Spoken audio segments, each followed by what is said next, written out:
বরিশাল ৩ আসনের সাবেক সংসদ সদস্য ও জাতীয় পার্টির প্রেসিডিয়াম সদস্য গোলাম কিবরিয়া টিপুকে কারাগারে পাঠিয়েছে আদালত। বিএনপি চেয়ারপারসন বেগম খালেদা জিয়ার গাড়িবহরে হামলার অভিযোগে করা মামলায় তাকে কারাগারে পাঠানো হয়। বৃহস্পতিবার ঢাকার দক্ষিণ কেরানীগঞ্জ থেকে তাকে গ্রেপ্তার করে পুলিশ। আরও জানাচ্ছেন নাদিয়া শারমিন।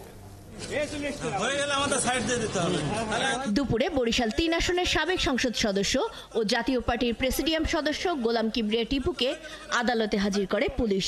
তদন্ত শেষ না হওয়া পর্যন্ত তাকে কারাগারে আটকে রাখার আবেদন করেন হাতিঝিল থানার উপপরিদর্শক ফুয়াদ আহমেদ। অন্যদিকে জামিন আবেদন করেন আসামি পক্ষের আইনজীবী। দুই পক্ষের শুনানি শেষে ঢাকা মেট্রোপলিটন ম্যাজিস্ট্রেট তার জামিন নামঞ্জুর করে কারাগারে পাঠান। তখন যেহেতু দেশে একটা প্রেসিজম ছিল, সুরাসাদ ছিল, তখন মামলাটা দায়ের করা সম্ভব হয় নাই। পরবর্তীতে ২০ দলীয় জোটের একজন শরিক দলের বাংলাদেশ পিপলস পার্টি, সেই শরিক দলের বাবুল সর্দার সাকারি তিনি বিজ্ঞ আদালতে মামলা দায়ের করেন। তার নির্দেশে এবং তার সহায়তায় তার নেতা কর্মীরা সে গাড়ি বহরে হামলা চালায়। এর আগে বৃহস্পতিবার ঢাকার দক্ষিণ কেরানীগঞ্জ থেকে তাকে গ্রেফতার করে পুলিশ। এজাহার অনুযায়ী ২০১৮ সালের ৮ ফেব্রুয়ারি সাবেক প্রধানমন্ত্রী খালেদা জিয়া গুলশান থেকে বকশীবাজার আদালতে যাওয়ার পথে মগবাজারে আক্রমণ চলে। এতে তার গাড়িবহর, দেহরক্ষী ও মামলার বাদী সহ বিএনপির কয়েকজন নেতাকর্মী আহত হন।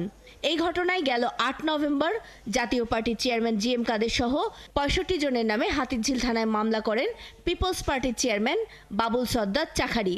এই মামলায় ৫১ নম্বর আসামি টিপু।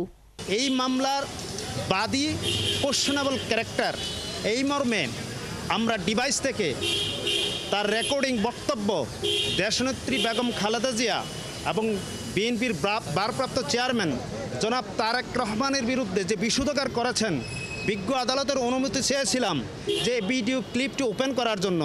বিজ্ঞ আদালত নামঞ্জুর করেছেন, আপত্তি দিয়েছেন।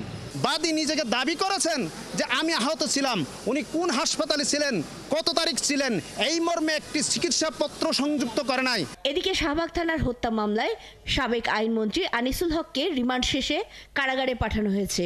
তবে তার পক্ষে আদালতে কোনো আইনজীবী ছিল না।